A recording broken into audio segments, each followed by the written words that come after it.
May isang napakanipis na guhit na naghihiwalay sa mundo ng mga buhay at sa mundo ng mga espiritu.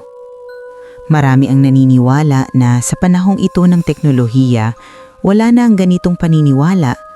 Ngunit ang totoo, kasabay natin silang nabubuhay. Nakikita ko sila. Hindi ito pagtatangkang makisabay sa sikat na pelikula ni Bruce Willis noon. Ngunit tulad ng batang si Cole sa pelikula, hindi ko rin alam kung bakit ko sila nakikita o kung bakit sila nagpapakita sa akin. Basta nangyayari na lang. At hindi rin ako may sakit sa pag-iisip. Isa akong normal at matatag na tao na may logical na pag-iisip. 8 taong gulang ako nang una akong makaranas ng kababalaghan. Nakita ko ang aking yumao ng tiyahin, karga ang aking sanggol na kapatid habang nakaupo sa kama. Hindi ko ito sinabi kahit kanino dahil alam kong walang maniniwala sa akin. Sino ba naman ang maniniwala sa isang 8 taong gulang? Bukod doon, lumaki kami sa paniniwalang ang mga yumao ay minsang nagpapakita sa kanilang mga mahal sa buhay.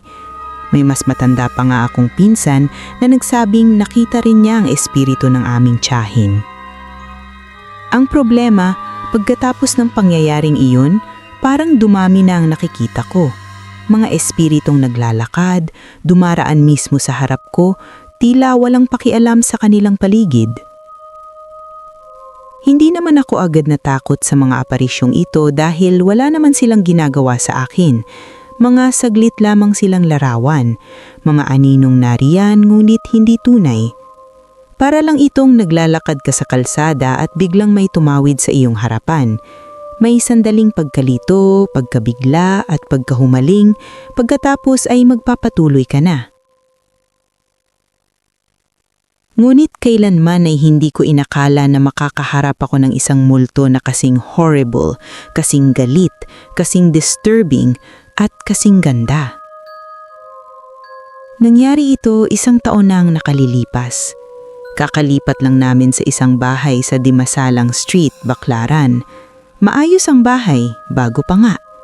Hindi ko inaasahang makikita roon ng alinman sa aking mga gremlins, tawag ng mga kaibigan ko sa mga nilalang na nakikita ko dahil bagong tayo lamang ang bahay. 1 buwan pa lang itong bakante bago kami lumipat. Mukhang itong karaniwang bahay. May sariwang berdeng pintura at mapusyaw na asul na rehas ng gate. Walang kakaiba. Isang gabi, ginabi akong uwi. Mainit at maalinsangan kaya nagpasya akong maligo bago matulog. Naisip kong buksan ang mga bintana, ngunit sa huling sandali ay nagbago ang aking isip. Nagbabasa ako ng All My Pretty Horses bago tuluyang makatulog. Hanggang ngayon, hindi ko matukoy kung ano talaga ang gumising sa akin ng gabing iyon. Ang alam ko lang, sobrang lamig at tinubuan ako ng balahibo sa buong katawan. Bago ko pa man imulat ang aking mga mata, ramdam ko na may presensyang kasama ko sa silid. Nang masanay ang aking mga mata sa dilim, nakita ko ang anyo ng isang babae na nakatayo sa paanan ng aking kama. Hindi ko iyon ang aking ina. Hindi rin iyon tao. Pumikit ako at nagdasal ng tahimik. Kahit nangingibabaw ang takot, nanaig pa rin ang aking pagkamausisa. Pagmulat ko muli ang aking mga mata, naroon pa rin siya. Ang kanyang mahahabang itim na buhok ay tila hinahalops ng hangin o ng electric fan at ang kanyang magandang mukha ay may bakas ng matinding sakit at pinipigil ang galit sa kanyang mga mata. Gusto kong sumigaw. Hindi pa ako kailanman nakaramdam ng ganitong kahinaan at walang magagawa. Naglaho ang lahat ng isip ko. Parang naging gelatin na ang aking mga paa at kamay. Pakiramdam ko'y may bumabarena sa may batok ko at ang aking kaluluwa ay pilit na umaalis sa aking katawan. Ito pala ang hubad na anyo ng takot. Sa buong sandaling iyon, nakatingin lang siya sa akin. Ang kanyang mga matang nagliliyab na tila unti-unti niya akong nilalamon. At bigla, nawala siya. Tumigil ang sakit at ang aking kaluluwa ay tila bumalik sa aking katawan. Hindi na ako muling nakatulog. Nagkubli ako sa ilalim ng kumot at hinintay ang pagsikat ng araw. Kinabukasan, sinabi ko ang lahat sa aking ina kahit hindi ako umaasang maniniwala. Ngunit ikinagulat ko ang kanyang sagot. Nakita ko rin siya. Simula noon, paminsan-minsan ay nagpapakita ang multo. Para na siyang isa pang kasama sa bahay, parang isang boarder. Hindi na siya tumitigil para titigan ako. Dumaraan na lang siya.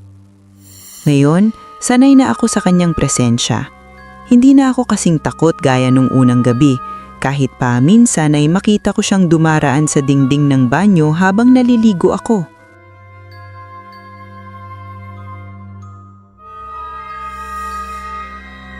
Kung naramdaman mong may nanunood sa iyo habang pinapakinggan mo ito, baka hindi lang imahinasyon yan. Comment below mga katwin at ibahagi ang inyong kwento. Baka kayo na ang susunod na ma-feature dito sa aking YouTube channel.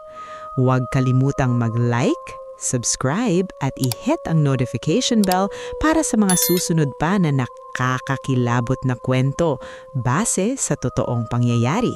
Maraming salamat!